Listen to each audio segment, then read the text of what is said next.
მე შემიძლია დაგეხმარო გაჩვენო უბრალოდ გზა, რომელიც მუშაობს. აი, რა შეიძლება იყოს ნორმა, რა შეიძლება იყოს აი რაღაცა გარკვეული სიგნალი, ციმციმა, რომ აი ყურადღება ამეტი საჭირო. ეხლა შევალ ტელეფონში ის არის ჩემი სამყარო, უბრალოდ ეს ყველაფერი დამავიწყდეს. იმიტომ რომ ეს სამყარო უსაფრთხოა, ხო? უსაფრთხოა, არავინ იქ არ გამაკრიტიკებს, არ მეჭუბება. რაღაცა შეფასებები, შედარებები პირველია ადამიანს ჭირდება უბრალოდ მოსმენა. ეს ადამიანები თავის დროს საკმაოდ ფუნქციურები იყვნენ, მაგრამ მე რაღაც დონეზე პრობლემა გაჩნდა. და გულისხმობ ყველას ვეუბნები, ეგ თქვენი არაჯანსაღი ქცევად საპირისპიროდ სასიკეთოდ რომ გამოიყენოთ, ყველა წარმატებას მიაღწევს. მოგესალმებით, წარმოგიდგენთ ზენ ცენტრის პოდკასტების სერიას რეჰაბიტატი. მეშვიდე ეპიზოდის თემა არის არაქიმიური დამოკიდებულება და კვებითი აშლილობა. დღეს ამ თემაზე ვისაუბრებთ მე, ფსიქოლოგი, ფსიქოკონსულტანტი სოფო მოსია და ჩემი კოლეგა, დამოკიდებულების კონსულტანტი, სპეციალისტი გიორგი სიჭინავა. მოგესალმებით, გიორგი. და მოდი დავიწყოთ თავიდან კლასიკურად ეს რა არის არაქიმიური დამოკიდებულება, რა განსაზღვრავს, რა იწვევს, მკურნალობის რა თავისებურებები არსებობს, რა მსგავსება განსხვავება ქიმიურ დამოკიდებულებებთან და აი შეძლების დაგვარად მოკლედ. მოგესალმები სოფო, მიხარია პირველ რიგში რომ დღეს გვიწევს ამ თემაზე საუბარი, იმიტომ რომ თვლი რომ დღეს ყველაზე პრობლემატური თემა საქართველოში არის ქცევითი დამოკიდებულება, იქიდან გამომდინარე რომ თუ შევხედავ სტატისტიკებს დაახლოებით მხოლოდ აზარტულ თამაშებზე დამოკიდებული ადამიანების რაოდენობა არის 300-დან 400,000-მდე, ნუ ეს არის უკვე რეგისტრირებული მომხმარებელი, ვინც ონლაინ კაზინოები და ლაივ კაზინოებში არის მოკლედ ჩართული. ყველაფერი დაიწყო მოკლედ სტატისტიკებზე მინდა დღეს და ფაქტებზე ვისაუბრო, უბრალოდ რომ ჩემი აზრი არ არის რომ ადამიანი ვინც კაზინოში დადის და მისი ცხოვრება უკვე გახდა უმართავი რომ დამოკიდებული არის ჯერ კიდევ 1950 წელს იყო ეგეთი ცნობილი ბიჰევიორისტი ფრედერიკ სკინერი, რომელმაც დაიწყო ადამიანების ქცევაზე დაკვირვება და პირველი ექსპერიმენტი რაც ჩაატარა ეს იყო სკინერ ბოქსი დაარქვეს, შუშის ყუთში ჩასვა თაგვი, ნუ თაგვს იმიტომ აკეთებენ ექსპერიმენტს რომ ადამიანის თავის ტვინის და თაგვის თავის ტვინის დაახლოებით გაავს ერთმანეთს უბრალოდ მასშტაბებში არის შემცირებული, მასაც აქვს ლიმბური სისტემა, ის ემოციები, მეხსიერება და მასაც აქვს ის დოფამინის სისტემა. მოკლედ ექსპერიმენტი იყო ეგეთი რომ გააკეთეს ხილაკი ამ ყუთში, როდესაც თაგვი მიდიოდა და ხილაკს აჭერდა, გვერდით იყო ფანჯარა, ეს ფანჯარა იღებოდა და თაგვი ღებულობდა საკვებს. რამდენიმე ქცევის შემდეგ ერთ დროს დააჭირა თაგვმა ხილაკს, მაგრამ ფანჯარაში ცარიელი იყო, მოკლედ შიგნით არაფერი არ იყო საკვები და ზუსტად გარდამტეხი მომენტი ეს იყო, რომ თაგვმა ქცევა არ შეწყვიტა, ანუ თაგვი აგრძელებდა მანამდე ამ ქცევას, სანამ შემდეგი საკვები არ მიიღო, შემდეგი დაჯილდოება არ მიიღო და დასკვნა მივიდა იქამდე ფრედერიკ სკინერი, რომ დოფამინი აიძულებს ადამიანს, მოკლედ ეს დოფამინის სისტემა, დოფამინი რა არის ზოგადად დაჯილდოების სისტემა, ეს მოლოდინი, რომ ოდესღაც იქ რაღაც საკვები იქნება, რაც ზუსტად გადაიტანა შემდეგ დაკვირვება ადამიანებზე, როგორც კაზინოში რა ხდება სლოტ აპარატები, რულეტკა, იგივე ტოტალიზატორს, რასაც ვეძახით ეს ბუკმეიკერული სისტემა, რაც არის ფეხბურთი, კალათბურთი, ზუსტად იმაზე არის მოწყობილი, რასაც დაარქვა სკინერმა variable ratio, ანუ შემთხვევითი დაჯილდოება, ანუ ტვინმა არ იცის, როდის იქნება შემდეგი მოგება, მაგრამ მას ჯერა რომ ოდესღაც ეს მოხდება, ანუ ეს ყველაფერი დაიწყო იქიდან, რომ პირველი ტრიგერი, შემთხვევითი ტრიგერი რა არის, ადამიანმა ერთხელ მოიგო რაღაც თანხა განიცადა, ეს გამარჯვების შეგრძნება და ეს უკვე ტვინმა დაიმახსოვრა, რომ ესეთი გამარჯვების შემთხვევა აუცილებლად მოხდება, მაგრამ ტვინმა სამწუხაროდ არ იცის ეს როდის, რანაირად და როგორ მოხდება. შესაბამისად, აქედან იწყება ეს ქცევითი დამოკიდებულება, რომ ზოგადად ტვინი სწავლობს ახალ გზებს, სიამოვნების გზებს, ანუ დოფამინი რა არის, რაღაც გაქცევის საშუალება არის დამოკიდებული ადამიანისთვის, რაღაც სტრესი არის, სტრესზე რეაქცია რა აქვს, ადამიანს დამახსოვრებული აქვს, მე თუ ცუდად ვარ, შემიძლია, მე თუ რაღაც პრობლემა მაქვს, მივიდე რაღაც ქცევა გავაკეთო, რასაც ღებულობ დოფამინისგან და პლუს არაჯანსაღად ხდება, რომ აი პირობითად შკალებში რო შევადაროთ ან ქულებში, თქვა ნორმალური გამოყოფა თუ ხდება დოფამინის ტვინიდან რაღაც პროცესებში, თქვა 10 ქულით, თამაშის შემთხვევაში ეს ხდება 100 ქულით. თან ყველაზე რთული პროცესი რა არის თამაშის შემთხვევაში, როგორც დიაგრამა ადის, ჩამოდის, ანუ გავიდა რაღაც 10 სპინი გააკეთა ადამიანამ მოიგო, შემდეგ 15 სპინი არაფერი არ მოდის, ანუ ეს მოლოდინის სისტემა, რაც არის მოლოდინი, უფრო ამძაფრებს, ან ზოგადად პროცესზე არის თამაში დამოკიდებული ადამიანი, დამოკიდებული პროცესზე, ვიდრე მოგებაზე, იმიტომ რომ მოგების შემთხვევაში რამდენიმე წამიღებლობს ამ ეიფორიას, სიხარულს და მთელი ეგრეთ წოდებული ეს სიამოვნება არის ზუსტად ის პროცესი. ამიტომ არის ყველა დამოკიდებულ ადამიანს რო ვკითხოთ, ყველა მთავარია პროცესში დარჩეს, მთავარია თანხა არ დაუმთავრდეს. ეხა გამახსენდა მაგ ნათქვამზე, რასაც ამბობ გიორგი, რომ სადღაცას ლიტერატურაში წავიკითხე, რომ მოთამაშისთვისო, ანუ თვითონ ფული არის როგორც ნარკომომხმარებელი ადამიანისთვის შპრიცი და არაფერი მეტი. ანუ თვითონ შეგრძნება ეიფორია და ეს დოფამინური სისტემის ეს სიმძაფრე არის მთლიანად პროცესიდან გამოწვეული. თუმცა კვლევები ადასტურებს, რომ ფიზიოლოგიურიც არის, ხო? შედარებით ნაკლები ინტენსივობის, მაგრამ მუცლისწყივილი, თავისწყივილი, ეს ოფლიანობა, ხელების კანკალი, ანუ ფიზიოლოგიური აღკვეთის სიმპტომატიკაც არის. და ფაქტობრივად ამიტომ არის უკვე, რომ აი სადიაგნოსტიკო და სტატისტიკურ სახელმძღვანელოებში ახლებში, ხო? აი CD11-ში და DSM-5-ში უკვე ეს აღარ არის უბრალოდ იმპულსის კონტროლის დარღვევის ქვეჯგუფი, ქცევითი ადიქციები.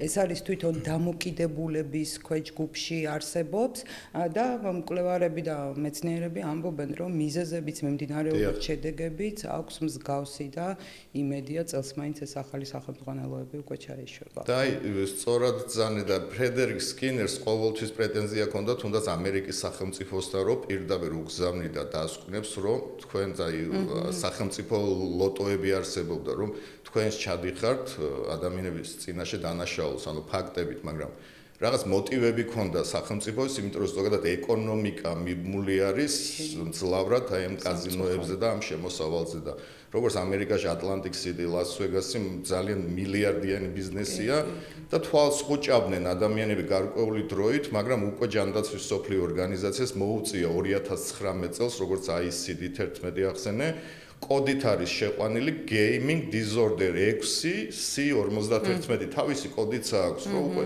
ეს არის დაავადება, ჩვეულებრივად როგორც ქიმიური დაავადება, ასევე უბრალოდ ქცევითი დამოკიდებულება, რომელიც იწვევს ადამიანის ბიოლოგიურ, სოციალურ, ემოციურ უბრალოდ კრახს და განადგურებას და ფაქტები ძალიან ბევრია, რომ ამით თვითმკვლელობები თავდება, ადამიანის სიცოცხლე თავდება დეპრესიული ფონით, თავდება ბანკროტით, თავდება ოჯახის დანგრევით და ყველა ის ნარკოტიკი, რაც აკარგვინებს ადამიანის ცხოვრებას, ზუსტად ერთ-ერთში იწვევს თამაში დამოკიდებულება, განსხვავება, უბრალოდ თამაში საერთოდ არაფერი არ არის. უბრალოდ რაღაც ხელშეწყობა არის, რაღაცა მოტივები არის, რომ აი ადამიანებს ეუბნებიან, ეს არის გართობა.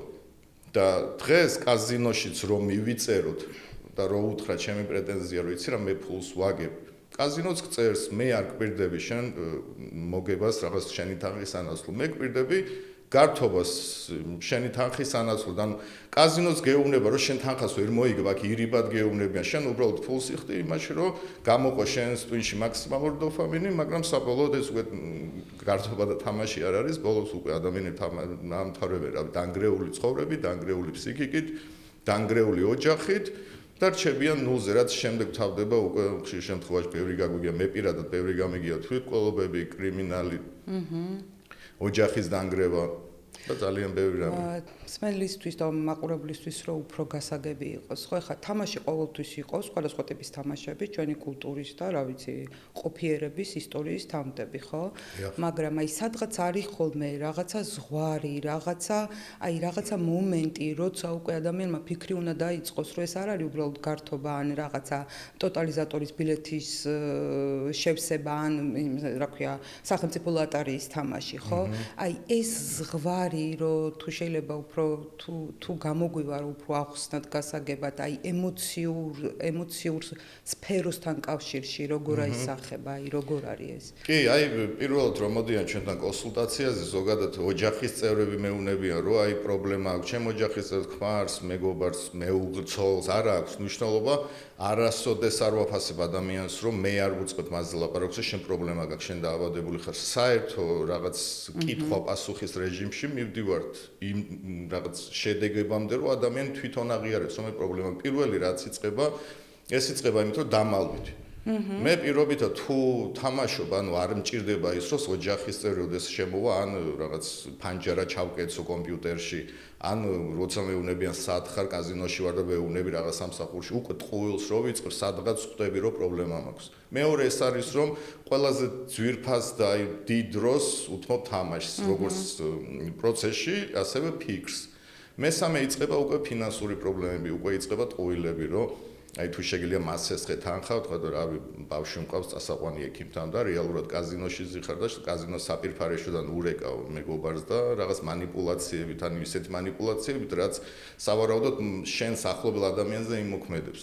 ძირითადი რაც არის, ზოგადად აი ეს არის, ტყუილით იწყება, ყველაფერი იწყება ტყუილით, იმიტომ რომ მე თუ პირობითად არიან ადამიანები, ხო, დადიან კაზინოში, ეს ყველას არ ეხება, როგორც ნარკოტიკის მოხმარებ, თუ ადამიანი ნარკოტიკს მოიხმარს, ან სვამს, ის დამოკიდებული არ არის.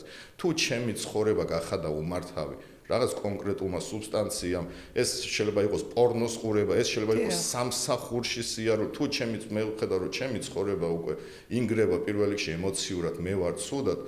ესე იგი რაღაცას არასწორად აკეთებ, ესე იგი რაღაცა მაზიანებს, მაგრამ ამის აღიარება ხანდახან რთულია და ვინც არ აღიარებს, უბრალოდ საფასური იზრდება, როგორც ბანკის პროცენტი, როგორც თუ არ შეგაგ იზრდება, შემდეგ ჯარიმები და აუცილებლად ერთ დღეს მოგიწევს ყველაფრის გადახდა. ამიტომ ჯობია რა ყველას ურჩევ, რომ უბრალოდ აღიაროს, ანუ პირველი იწყება ზოგადად აღიარებით, რომ მე მაქვს პრობლემა და არაფერ შუაში არ არის ის, რომ ბავშვის სკოლა მაქვს გადასახდელი, ან ბანკის თანხა მაქვს გადასახდელი. ხშირ შემთხვევაში ყოფილა ეს უარყოფა როგორ მუშაობს. ვთქვათ, აი ბავშვი ვახსენე, მჭირდება ბავშვის თანხა. და მიზეზი არის ჩემთვის რომ ვითამაშო. გამართლება. კი, 500 ლარი აქვს პირობითად გადასახდელი უკვე პროცესში 5000 აქვს წაგებული. ხო, ანუ რეალობა სულ სხვა არის, ანუ ის რომ შენ უბრალოდ მიზეზი იყო შენთვის გამართლება, რომ ეს სიამოვნება მიგიყო და ამისთვის კარგი მიზეზი იყო უბრალოდ ბავშვი მედი არაფერი. და ერთ-ერთი ინდიკატორი კიდე რაც შენ ახსენე და უბრალოდ ხას გაუსმევ, ეს არის ფიქრებით მოცვა, ხო? თუ იწყება ხშირი ფიქრები, აი როდის ვითამაშებ, ამ თამაშს დაგეგმები, როდის წავალ, ესე იგი უკვე პრობლემა სახეზეა. რომ ადამიანს კონდეს ეს ინსაიტი, რომ აი რა ხდება, ხო, რა მჭირს. კი, და აი პირველი დეპრესიული ფონი, პირველი მოწყენილობა, ფინანსური პრობლემები, პირველი ტრიგერი ის რაც არის თავში, თავის ტვინს ახსოვს ჩვენ ოდესღაც ერთხელ გავაკეთეთ რაღაცა ფსონი და მოვიგეთ.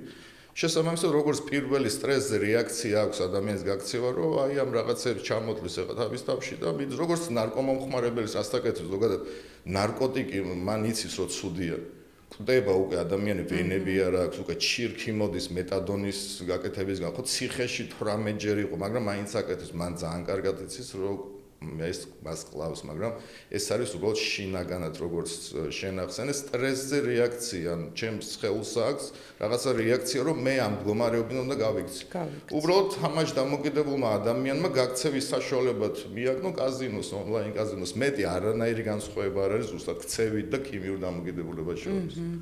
და აი ეს აზროვნების შეცდომა არის ძალიან ისეთი რა, აი ძალიან ნიშანდობლივი და ძალიან ჩემთვის როგორც სპეციალისტს ძალიან საყვარელი და საინტერესო მაგიური აზროვნება, რასაც ქვია, ხო? რომ აი მიუხედავად იმისა, რომ ლოგიკურად გეუნებიან, რომ ვიცი მოგება მუდმივად დაწესებულების მხარეზეა, რომ ვიცი, რომ სისტემები რაღაცა ისეა შექმნილი, რომ გათვალისწინებულია იქ ადამიანის აზროვნების თავისებურება რაღაცა, მაგრამ მაინც ჯერათ, რომ აი ეს რაღაცა ჯადოქრობა მოხდება და ერთჩვენიერ დღეს დარჩებიან მოგებულები, ხო? აი ეს ძალიან საინტერესო ფენომენია. კი, გესოფო გეთანხმები, ზუსტად აი ისევ და ისევ იმ სკინერ ბოქსის ექსპერიმენტზე გადავალ ის რომ აი ჩვენს თავის ტვინი დაყოფილია რაღაც ნაწილებად, ერთი ნაწილი არის ის ლიმბური სისტემა, ხო, რაღაც ემოციებს იმახსოვრებს, სადაც არის ის მეხსიერება და ყოველთვის ახსოვს ადამიანს, დამოკიდებულ ადამიანზე მაქვს საუბარი, რომ კონკრეტულად მე თუ სტრესი მექნება, მე თუ დეპრესია მექნება, მე თუ პრობლემა მექნება,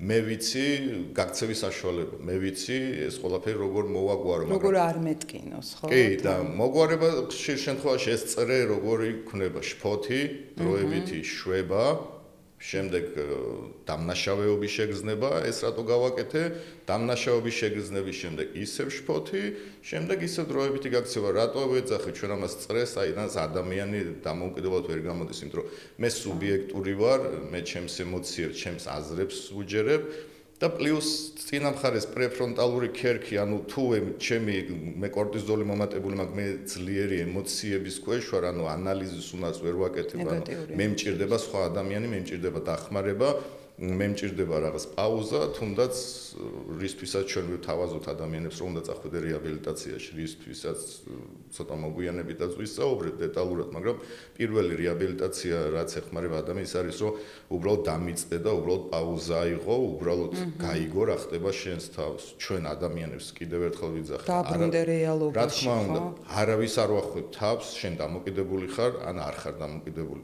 მე უბრალოდ დაგეხმარებ შენი პრობლემები, აი როგორც ფაზლი ისე დავშალოთ და ნელა ავაწყო. თუ თვლი რომ შენ დამოკიდებული ადამიანი არ ხარ და შენი ცხოვრება არ არის უმართავი, რა თქმა უნდა, შენი პასუხისმგებლობა, მაგრამ ვინც მოვიდა 99% აი უარყოფიდან გამოსვლა რაც არის, თვითონ აღიარა რომ კი მე ეს პრობლემა მაქვს, მაგრამ თავიდან რაღაც კუთხით მე უარყოფა, იმიტომ მჭირდება, მე მჭირდება ეს ხელს ვერ უშვებ, ანუ რაღაც ეს ჩემთვის არის ყველაზე დიდი სტრესის მომხსნელი. ვიღაცისთვის თამაში, ვიღაცისთვის როგორც ვახსენე პორნოგრაფია, ვიღაცისთვის სამსახური, ვიღაცისთვის კვება.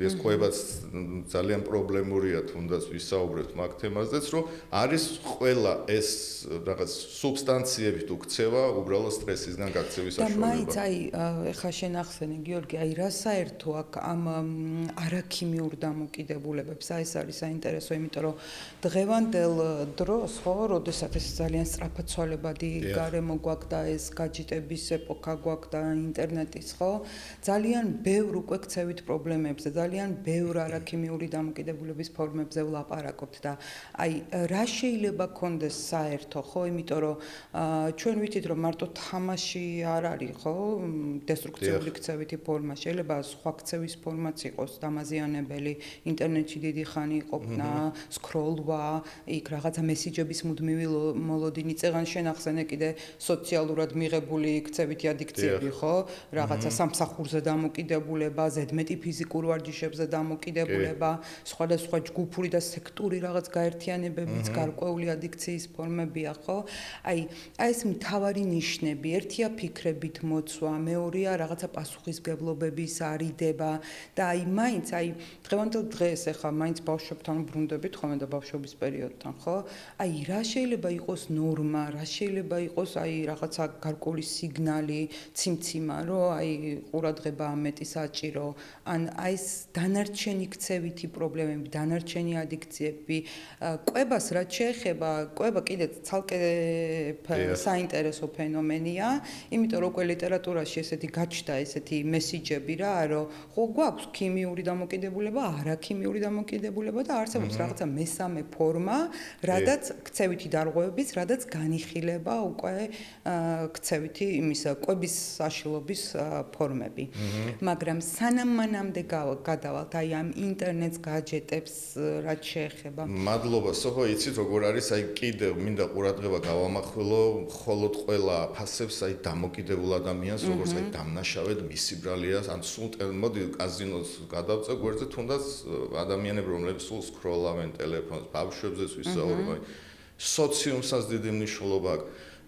ოჯახები, სადაც ხშირი კონფლიქტები არის, აი ბავშვი მაგალითად, რომელიც ისმენს მთელი დღე დედა და მამამ როგორ უნდა იშოვოს სესხის ფული ან რაღაც კონფლიქტურ სიტუაციებს, ნუ პირველი რაც არის ბავშვისთვის გაქცევის საშუალება, რომ ეხლა შევალ ტელეფონში ის არის ჩემი სამყარო, უბრალოდ ეს ყველაფერი დამავიწყდეს. იმიტომ რომ ეს სამყარო უსაფრთხოა, ხო? უსაფრთხოა, არავინ იქ არ გამაკრიტიკებს, არ მეჩქუბება. რა თქმა უნდა, ახალი მეგობრები ყავთ, ვისთანაც მიმოწერა აქვს და უბრალოდ შვიდება ადამიანი, როდესაც ტელეფონს დებს და უბრალოდ მოტრიალდება ეს ვექტორი და კადრს შეხედავს, ისევ სტრესშია ადამიანი. და რასაც დავაკვირდი, ფორმები არის განსხვავება, მაგრამ შინაგანი სამყარო ყველას თითქმის პრობლემა ერთია, ეს არის შიში, ეს არის რაღაც ბავშვური ტრავმები, ეს არის წყენა, ეს არის რაღაც ფარული აგრესია, ეს არის რაღაც გამოუთქმელობა და ისევ ადამიანი გაქცევის საშუალებად უბრალოდ ხედავს ამ ფორმებს. თუნდაც სამსახური, სხვა ადამიანი ჩართულია სამსახურში, ადამიანის სახლი უნდა იყოს დასვენების საშუალება, სადაც ის ბედნიერია, სადაც მივა, სადაც ის უყვართ და ზოგ ადამიანს სახლში ეგებებიან, უცებ კარებში პრობლემები, უცებ გადასახდელი გვაქვს, უცებ რაღაცეები გვაქვს, ნუ ადამიანისთვის უკვე სახლი ხდება რაღაცა ტვირთი. და მას ის უფრო კარგად გრძნობს რაღაც თავის სამყაროში, თავის დოკუმენტებში, რაღაც Word-ში, Excel-ში, თავს ვიდრე ოჯახში. ამიტომ პრობლემები, რა თქმა უნდა, შეიძლება ადამიანის განსხვავებული ქონდეს, მაგრამ ყველაფერი არის ისევ ემოციური მდგომარეობა, ისევ ის აზრები და რაც დღეს ვუკეთებ ანალიზს და ზოგადად სოფლიო სტატისტიკებსაც თუ შევხედოთ, რაც მაგრად მუშაობს, ეს არის CBT თერაპია, რისიც, რავი, თამამად შემიძლია ვთქვა, რომ ერთ-ერთი ძალიან მაგარი სპეციალისტი ხარ ამით და ამას ხოლო ჩემი სიტყვება რაც ეს არის იმ ჩვენი ბენეფიციარებისგან რაღაც მიღებული შედეგი, ეს ადამიანები დღეს თავს როგორ გრძნობენ და რა არის CBT თერაპია? მე რაღაც აზრი მაწუხებს, ეს აზრი იწვევს ჩემში ემოციას და მოდის შემდეგ ქცევა. ქცევა უბრალოდ არ არსებობს, ადამიანი ეს ავტომატურად რაღაცას არ აკეთებს, იმპულსური აზრი მოდის, იმპულსური აზრი იწვევს ემოციას, ემოცია ტოლვას, ტოლვა უმართავობას და უმართავი ცხოვრებაში რაც არის ადამიანებს, შემდეგ ეს არის რასაც ჩვენ დამოკიდებულებას ვეძახით რა. აი CBT თერაპიაზეც თუ შეგვიძლია რა მეორე სიტყვა რო თქვა და შენი აზრიც რო დავაფიქსიროთ ამ თემასთან დაკავშირებით. გუშინ ხა არ ვიცი რამდენად კონტექსტუალური იქნება, მაგრამ ერთ-ერთმა ჩვენმა კოლეგამ კონსულტანტმა რაღაცა იმასზე იყო ქცევაზე კონკრეტულ სიცივეზე ლაპარაკი და ვიმეს არ შემიძლია მეთქი და სოფო რას მეუნები ეხა ხო იციო რომ არ შემიძლია ეს მარტო საკუთარი აკრძალვა არისო არ არსებობსო ან და აი ხო მეთქი რაღაც შევწბი ანუ რამხელა მნიშვნელობა აქვს დამოკიდებულებებს და წარმოდგენებს რაზეც ჩვენ საუბრობ ხო რომ CBT-ში ეგ არის რა დისფუნქციური თუ მაქვს აზრი დისფუნქციური იქნება შედეგიც თუ კონსტრუქციული და ფუნქციურია ჩემი წარმოდგენები და დამოკიდებულებები რაღაცებს მართლა ვაკონტროლებ და მეტნაკლებად ჩემი ცხოვრების ხარისხი ნორმალურია და თავს გრძნობ ბედნიერად ხო და რა სხვაობა ეხა მომივიდა ეს აზრი და რაღაც სხვაობაზე და მსგავსებაზე ანუ ერთი არის რომ მიზეზები ერთია იქ ემოციური სირთულეები ტრამვები ოჯახი მაგრამ აი შენი ნათქვამიდან გამომდინარე კიდევ ერთხელ გამიმყარდა ის აზრი რა რომ ამ პრობლემების ასე გავრცელების პასუხისმგებლობა ეს არ აქვს ინდივიდებს და მხოლოდ ოჯახებს ხო ანუ ეს პასუხისმგებლობა აქვს სახელმწიფოს. ეს პასუხისმგებლობა აქვს მთლიან საზოგადოებას. რატო? იმიტომ რომ თუ ჩემს ცხოვრებაში ეს ეკონომიური, სოციალური სტრესი იმდენად მძიმეა, რომ მე მარტო ამისთვის ვარსებობ და ამ რეალობაში ვარსებობ და სახლში თუ ბავშვი შევდივარ და იქ ჩემთვის არც ძალიათ და მე მუდმივად უგულვებელ ყოფილი ვარ, ხო? მუდმივად ჩემი არ ესმით, რა მიჭირს, რა მტკივა. აი ეს მასწავლის გაქცევას. უბრალოდ დასწავლა ხდება, არა მარტო შინაგანი ემოციებისგან, სოციალური დასწავლაც ხდება, ხო? და მე არასწორი გზით შევძლო ამ ემოციებთან გამკლავება იმ არარეალურ სამყაროში. და რატო არის ახლა ეს ჩემთვის ნიშანდობლივი? კვებითი ადიქციებსაც აქვს ზუსტად მსგავსი გამომწვევი მიზეზი რა. ეს არის გაქცევა. და არსებობს, ანუ რატო მესამე ფორმად რატო განიხილავენ, ხო? რომ მიზეზები ერთია, გავიგეთ მსგავსია და რაღაცე, მაგრამ გაქცევის ტენდენციაც არის ძალიან მსგავსი. და ეხლა თუ მე ისევ შეგვიძლია რაღაცნაირად დაუბრუნდეთ ქცევით არაქიმიურ დამოკიდებულებებს, ხო?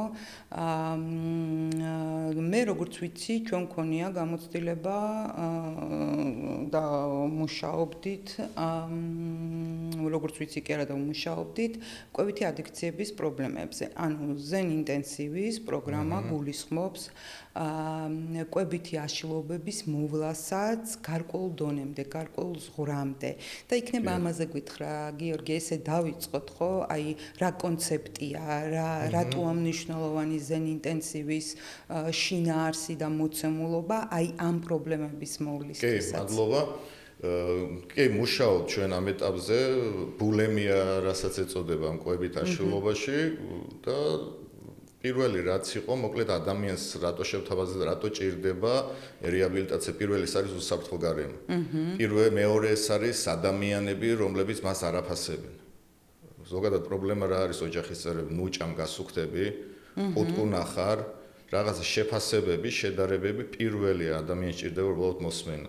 ანუ რა ყველაფერი იწყება რაღაც წარსულიდან ის, რომ ადამიანი რაღაც მწონაში მოიმატა პრობლემა იქ ეს არის უკვე შედეგი. მაგრამ საიდან დაიწყო ეს ყველაფერი, რამ გამოიწვია ეს ყველაფერი, რატო გავუჩნდა ადამიანს ის, რომ გული უნდა აირგოს ბულემიას რა, ხო, ჩვევა ჯერ ბევრი საკვები უნდა მივიღო, შემდეგ აზრი მაწუხებს, შემდეგ გული უნდა ავირიო, შემდეგ შვება, ისევ დამნაშავეები შეგრძნება და ამ წრეზე სიარული, ანუ იგივე სვადარებს ზუსტად თამაშ დამოკიდებულება ზუსტად იგივე პროცესია, ანუ იმიტომ ვიძახე რაღაც ქცევები განსხვავებული ადამიანის სხვა რაღაც დესტრუქციულ ქმედებებს ჩადის, მაგრამ ყველა ერთ წრეზე დადის, ხო? ისევ და ისევ დაუბრუნდები ყვებით აშლობას. რეაბილიტაციაში რასაც ვასწავლეთ ადამიანებს, აი დიალექტიკურ ბიჰევიორულ თერაპია მუშაობს ძალიან კარგად იმაზე, რომ მე თუ ბევრი საკვები ვჭამენ, არაუშავს მე მივიღონდა ის მოცემულობა, მივიღონდა ჩემი ემოციები, mindfulness ტექნიკებით ამას ვეხმარებით ადამიანს უბრალოდ ვასწავლით, რომ თუ არაუშავ ჩავარდი და ზედმეტი საკვების ჭამა მომიწია, დესტრუქციული ქმედებებისგან არ უნდა მიმართოთ, რა თქმა უნდა ეს თავიდან ეს მარტივი არ არის, მაგრამ ვინც გამწამოყვა ამ თერაპიაში ყველა კარგად არის. ანუ ვიყენებთ ისევ და ისევ CBT თერაპიას, ის აზრი აწუხებს ხო ადამიანს, აი მე თუ ეხა გული არავირია, მე გავსუქდები. მაგრამ ზუსტად იმ აზრებში ვპოულობთ, ანუ პლუსი რა აქვს ამ აზრებს, მინუსი რა აქვს, ფაქტები, საპირისპირო ფაქტები, აი აზრების რაღაცა შედარებით, შეჯამებით უპირისპირებთ შემდეგ ჯანსაღას, რომ ადამიანმა ეს აზრები შეიცვალოს. ასევე ეს დიალექტიკური თერაპია რაც არის, რომ ყველა ზოგადად ვისაც ბულემია აწუხებს, ხშირად გულსირევენ ადამიანები და უკვე ბიოლოგიურადაც ცუდად არიან, ანუ ადამიანი რო ჭამს, გრძნობს ამ შებერილობას, კუჭის ტყილს, იმიტომ რომ ორგანიზმი, სხეული, მიჩეული არ არის ამ ყველაფერს და ზუსტად აი ამაში ვეხმარებით, რომ ჯერ სხეულმა უნდა დაიწყოს, ისევ აღდგენითი პროცესი სხეულმა უნდა მიიღოს ის საკვები, იმიტომ რომ სხეულის დასწავლილია, მე თუ საკვებს ღებულობ, უკვე დოფამინით სადღაც ითხოვს იმას შვებას, რომ ეხლა საკვები მივიღეთ, გვესიამონა, ეხლა გვესიამონება ისო გულის არევა. და შემდეგ ისევე ეს დამნაშავეები შეგრძნებათ უკვე ადამიანები ბიოლოგიურადაც თავს ცუდად გრძნობენ. ასევე ტრიგერებზე რასაც ვასწავლით, ჩვენ არ ასწავლით რეაბილიტაციაში, რომ პატარა თევზზე უნდა ჭამო. ანუ რესტორანში ადამიანი ვერ ივლის საკუთარი თევზით, ან რაღაც ლურჯი ფერის თევზით, იმიტომ რომ ლურჯი ფერი აღიქმება იმით, რომ ბევრ საჭმელს ვერ შეჭ. ადამიანს უნდა ვასწავლოთ უბრალოდ მიმღებლობა რაღაც კონკრეტული სიტუაციის, ადამიანს უნდა ვასწავლოთ ეგრეთ წოდებული რაღაც კონტროლი, გულისხმობ რაღაც პაუზის აღება, ანუ რამდენი იქნება მისთვის სასარგებლო და ის თუ ზედმეტი მოუვიდა, ამის გამო მას ოვერდოზი არ დაემართება, ის არ დაიღუპება, ანუ თავარია კონკრეტული მოცემულობის მიღება, თუნდაც ის ერთხელ ჩავარდა საკვებში და შემდეგ ანალიზის გაკეთება, ანუ რა მოხდა, რამ გამოიწვია სტრესი, რა იყო. ისევ და ისევ ყოველთვის ეს ადამიანის ბიოლოგიური მოთხოვნილება არ აქვს იმ მომენტში საკვების, უფრო ეს ემოციების ჭამას, რასაც ეძახიან, რომ ბევრ საჭმელს ჭამს, რომ რაღაცისგან გაიქცეს, რაღაცა დაავიწყეს, მაგრამ შემდეგ იმ დონემდე მიდის, ახალი იმპულსური აზრი შემოდის, რომ ეხლა ეს ბევრი ჭამე, ისე უნდა გავიქცე. და ისევ რასაც ვიძახე, როგორც თამაშზე, ზუსტად ამ წრეზე დადიან და პირველი რაც არის ინტენსივი, რასაც თავაზობს, უსაფრთხო გარემოს და ადამიანს უნდა მოусმინოთ, ანუ არ ვაფასებთ ადამიანს შეჭამს ბევრს თუ ცოტას, უბრალოდ პირველი რაც არის ვასწავლეთ ტრიგერებზე მუშაობას და ტოლვაზე მუშაობას. კი. ანუ ძალიან საინტერესო აქცენტები დასვი, ძალიან მნიშვნელოვანი და ცოტა სტრუქტურაში შევეცდები მოვიყვანო ხო შენ ნათქვამიდან გამომდინარე. ანუ მაყურებლისთვის რო იყოს უბრალოდ უფრო გასაგები. კვებით აშლილობებსაც ისევე როგორც ნებისმიერ ტიპის ადიქციას, ხო? აქვს დაცვითი მექანიზმი, რომელიც ძალიან ნიშანდობლივია უარყოფა. და როგორც წესი ის რომ რაღაცა პრობლემა გაჩნდა, ამას ყოველთვის პირველი ამჩნევენ უფრო ახლობლები, ოჯახის წევრები. მაგრამ კვებითი ადიქციებში ეს განსაკუთრებით ანორექსიის აშლილობაში ძალიან ესეთი თვალში საცემია, წონაში კლება და კვების შესხუთვა. ხო? მაგრამ ძალიან ნაკლებად თვალშისაცემია ოჯახისთვის ბულიმიის დიაგნოზის შემთხვევები და უკონტროლო კვებითი აშლილობები. რატო? იმიტომ რომ ამ დროს ვიზუალურად ადამიანი ნორმალურად გამოიყურება, წონის ინდექსი და სხეულის ინდექსი შეიძლება აბსოლუტურად ნორმაშიც კონდეს, მაგრამ ადამიანს კონდეს პრობლემა. ან გადაჭარბებული კვებითი ეპიზოდები და მერე გაწმენდის იგივე პირღებინება, რაც შენ ახსენე, გაწმენდის ქცევები, ან იწყება იწება სადღაცას მალვები ნახე, ჩუმიჭამა, რაღაცა მოულოდნელად მაცივრის დაცარიელება უცებ, რაღაცა ემოციური სირთულეები. ეს ადამიანები ძალიან ხშირად ამბობენ, რომ აი რაღაცა მინდა, მშია და რო კითხო, აი რა გინდა, რა შეჭამ, პასუხს ვერ გაგცემს, იმიტომ რომ ამ დროს სინამდვილეში არ შია. ეს არის ემოციური სირთულეები, ხო, გაქცევის მოთხოვნილება, რომ ეხა რაღაცა სიმძიმე მაქვს და მინდა აქედან გავიქცე და მიუხედავად იმისა, რომ ეხა კვებითი აშლილობები არის ფსიქიატრიული დიაგნოზი, F კოდებით არის 50 რიცხვების ქვეშ. ხო, მიუხედავად ამისა, ფსიქოლოგები და ზოგადად ფსიქოთერაპევტები მიიჩნევენ, რომ კვებითი აშლილობა ეს არის სიმპტომი. რეალური პრობლემა, რაც აქვს ადამიანს, ეს არის მისი შინაგანი ემოციების სიმძიმე, ტრამვები, მათთან ამ ტრამვებთან გამკლავების უნარობა, ძალიან ხშირია ხოლმე და აი ესე დიფერენცირებულიც არის რა, რომ აი ანორექსიის პრობლემის მქონე ადამიანს, ხო, ვისაც აქვს წონის დაბალი მაჩვენებელი, ვინც ამის შეზღუდვებს ნაკლებ კალორიებს იღებს, ყოველთვის აკონტროლებს რა ჭამს, ყოველთვის არა, მაგრამ ძირითადად, თუმცა ის ბულიმიის სიმპტომები შეიძლება ანორექსიასაც ჰქონდეს, ხო, მაგრამ ძირითადად გაიდეალიზება ხდება საკუთარი სხეულის, როგორ გამოვიყურები, რა ფორმები მაქვს და ეს ადამიანები აი ესეთი დისფუნქციური ჩაციკლა, თქვით რომ მე უნდა ვიყო იდეალური, გარდა დაბალი თვითშეფასებისა, რაც ზოგადად ამ პრობლემებისთვის არის ნიშანდობლივი, ანორექსიის პრობლემის მქონე ადამიანს აქვს პერფექციონიზმი და ეს პერფექციონიზმი უკავშირდება იდეალური სხეულის ფორმებს და აი ეს სხვათა შორის ამაზე ძალიან დიდ გავლენას ახდენს ნორმად მიღებული რაღაცეები, მედია, იქ პოდიუმები, იქ ანუ ნორმირებული რა არის, ხო? და ასევე გამოცდილებები, თუ გამხდარი ხარ, კარგი ხარ, ყოჩაღი ხარ, წარმატებული ხარ, ყველა გაქებს, რაღაცა მოხერხებული ხარ და აი ეს ნეგატიური გამოცდილებები ქმნის ამ დისფუნქციურ აზრებს, მაგრამ მიუხედავად ამისა, ეს ყველაფერი მაინც უკავშირდება ტრამვებს, ისევე როგორც ქცევითი ადიქციების და არაქიმიური დამოკიდებულებების ბევრი ფორმის შემთხვევაში. ხო? რაც შეეხება აი უკონტროლო კვებით აშლილობას, ხო, ეს უფრო შედარებით ახალი დიაგნოზია, დაახლოებით 10-12 წლის არის, რაც ცალკე ესე ნოზოლოგიად გამოიყოფა. აქ გვაქვს ესე გადამეტებული კვების შეტევები, რომ ძალიან დიდი რაოდენობით საკვების მიღება. ერთი პური შეუძლია შეჭამოს, ეხლა ჩემნაირმა ადამიანმა ერთი ტორტი მთლიანი და ამ დროს რაც ყველაზე ნიშანდობლივია, აი დანაყრების შეგრძნება არ არის ამ ბევრი საკვების ფონზე და ამასთანავე გაურკვეველი რაღაცა მინდა და არ მინდა, არ ვიცი რა მინდა. ბულიმიის მსგავსად აქაც არის აი წარმოდგენების საკვებს. ეს ადამიანები ფიქრობენ ამ საკვებზე ბევრს. როცა ანორექსიის პრობლემის მქონე ადამიანი პირიქით შეიძლება არ ფიქრობდეს და არ მოსწონდეს ეს ყველაფერი და ზღუდავდეს და იმდენად ამცირებდეს. მარტო ჯანსაღყვებაზე შეიძლება გადადიოდეს, ჯანსაღს არ ქმევდეს, მაგრამ კალორიების სერიოზული დეფიციტი ხდებოდეს, ხო? და ეს მე გარკვეულ ფიზიკურ და გართულებებს უკავშირდება ჯანმრთელობის პრობლემებს და სხვათა შორის წეღან შენ თამაშებთან მიმართებაში ახსენე ქცევითი ადიქციების მიმართებაში სიკვდილიანობის მაჩვენებელი კვებითი აშლილობების შემთხვევაში გვაქვს ძალიან მაღალი.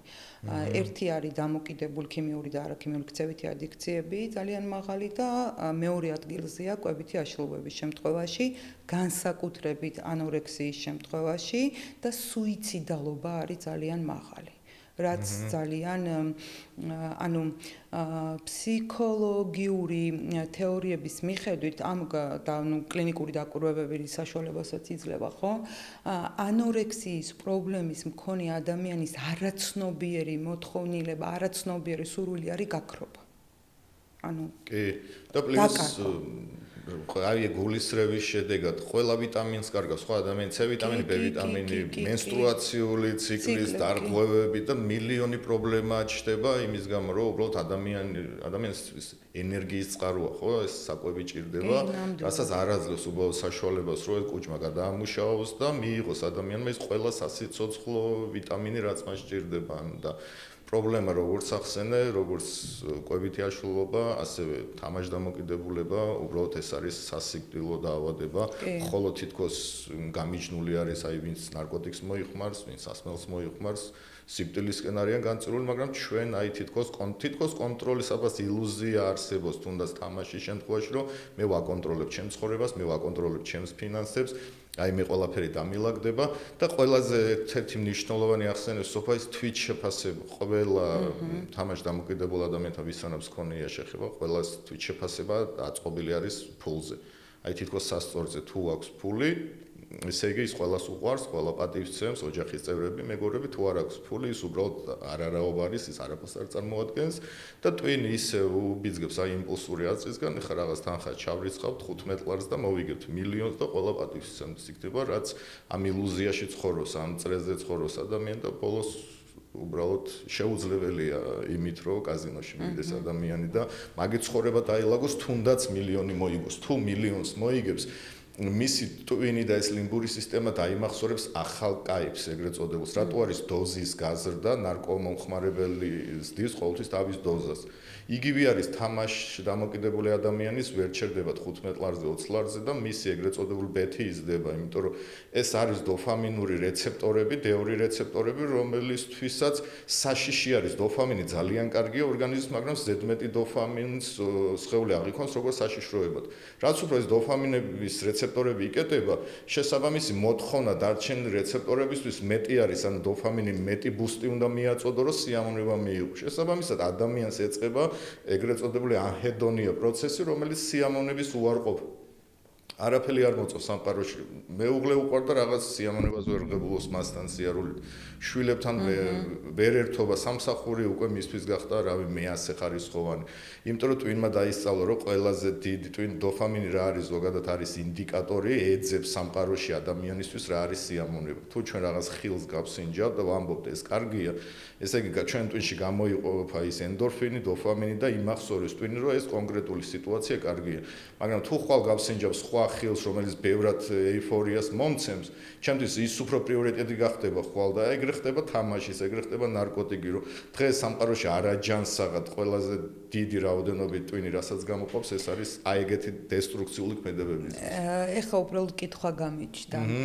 და აი ეს დოფამინური სისტემა და ეს სიამოვნების ცენტრი თუ ესე მუშაობს, რომ აი ტოლერანტობა რაც ახსენე, ხო, უფრო და უფრო მეტი მინდა და რაღაც აი ტვინის ბიოქიმია მთლიანად ამაში დამნაშავე, რომ ეს პრობლემები ყალიბდება და ვითარდება, ხო? რამდენად შეიძლება გიორგი აი ძალიან ხშირად ეს დაკავშირებული იმ უიმედობასთან, რომ აი ვერ უძლება არ მეშველება, რამდენჯერ ვცადე, მაინც ვერ გწნობდი თავს ბედნიერად. აი როდის რამდენი ხანი გჭირდება, როგორ არის შესაძლებელი, რომ ადამიანმა დაიწყოს ჩვეულებრივი შეგრძნებებით ბედნიერად ყოფნა? იცით, სოფო, ხშირად კითხვას მისვამენ, როგორ ვიპოვო მოტივაცია. მაგრამ თუ წამოწოლილი ხარ ტახტზე, პულტით ხელში და მეორე ხელით სლოტებს ატრიალებ, то мотиваციას ვერაზოს ვერი პირველი რაც უნდა გააკეთო, ყველას ვეუბნები, უბრალოდ ადექი საკუთარი ლოგინი დაალაგე, მოდი და ვისაუბროთ. ანუ როდესაც ადამიანი იძახის მეზარება, ზოგადად მეზარება არის სახალხო ტერმინი. ორი რაღაც არის ამ შემთხვევაში, ან ფიზიკურად არ შემიძლია, ან мотиваცია არ. მეზარება უბრალოდ გამოვიგონეთ ადამიანება, ეს კარგად ჟღერს, მეტი არაფერი. შესაბამისად რაციონალიზაცია ახლა რა ვქნა მეზარება? ხო, რაღაც რა ვქნა მეზარება, მაგრამ ეს არის რომ мотиваცია არ მაქვს, ანუ მე რაღაც мотиваცია მჭირდება, მაგრამ ყველას ვეუბნებ мотиваციას ისევ და ისევ წამოწოლით და იმით რომ აი მე ახლა გადამიხდის დედა ვალებს და ხვალიდან შენ სიცოცხლეს ფიცავარ არ ვითამაშებ, უბრალოდ არ მუშაობს.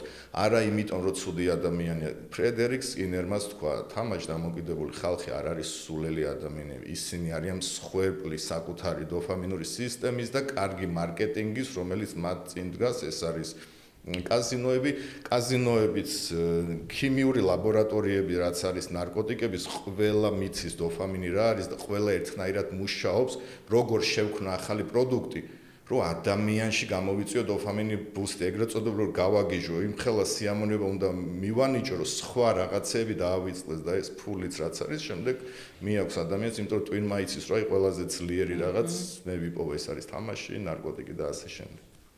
და ეხლა მაგ მარკეტინგზე გამახსენდა არსებობს კვლევები, ესეთი კარგი, ბევრი კვლევა არსებობს, მაგრამ აი ეს ერთ-ერთი ძალიან მიყვარს რა, როგორც კი ქვეყანაში, ერთ-ერთ ქვეყანაში, განვითარებულ ქვეყანაში აკრძალეს ალკოჰოლური სასმელების რეკლამა, 47%-ით შემცირდა ავარიების რისკი, ძალადობის შემთხვევები, ხო? და მოხმარება რაც ყველაზე მნიშვნელოვანია. ალკოჰოლის მოხმარება, იმიტომ რომ რეისი რეკლამირებას რა თვალში გვხდება, ახლა ამას რატო ვამბობ, იგივე მოზარდებზე, რა ვიცი, ზდაცრულ ადამიანებზე, რომლებიც ინტერნეტში არიან და წადაუწუმ რაღაცები ვარდება, ანიქ რაღაცების პოპულარიზება ხდება, ხო? ეს ჩამთრევია რა. ავტომატურად ჩვენ თვითონ ესეა მოწყობილი, რაღაცები გვითხრევს. ხო? და აი წეღან ისევ იქ დაუბრუნდები, სხვათა შორის, აი ეს ტოლერანტობა და აღკვეთის სიმპტომატიკა, რაც აქვს ქცევითი ადიქციებს და არამხოლოდ ქცევით ქიმიურ ადიქციებსაც, ეს ორი კომპონენტი არ გააჩნია კვებითი აშლილობებს. და იმიტომ დამოკიდებულების ქვეშ ჯგუფში და კონტექსტში ვერ განიხილება და რაღაც ცალკეულ ჯგუფად არის გადმოტანილი. და პლუს საკვების სასიცოცხლო წყარო, ანუ ჩვენ თუ ნარკოტიკზე ვისაუბრებით, რომ ეს ამას ვერ გააკონტროლე და ვერ მოიხმარ, მან იცის და წითელი ზღვარი და კვების მიღება უწევს მაინც ხო საკვების არ არის ბევრად შეიძლება ცოტა რთული პროცესიც იყოს, ну რა თქმა უნდა შესაძლებელია, მაგრამ აი რაც ახსენე ზუსტად საკვები მისთვის ნარკოტიკიც არის და პლუს უნდა მიიღოს ეს საკვები, ხო? იმიტომ რომ საკვების ხო, გარეშე და აი ამით ისევ იქ მივდივართ, რაც თქვი, რომ პირველი ნაბიჯი ეს არის აღიარება საკუთარი პრობლემის და სახელდარქმევა, სახელდება ასე ვთქვათ და მიღება ამ პრობლემის. რაზეც ძალიან კარგად მორგებულია ზენ ინტენსივის პროგრამა, ანუ ის უსაფრთხო გარემო, რაც ჩვენ ახსენე, დაცული გარემო, სადაც არიან ადამიანები, რომლებსაც შენი სწორად ესმით და სწორ მხარდამჭერას გაძლევენ, ხო?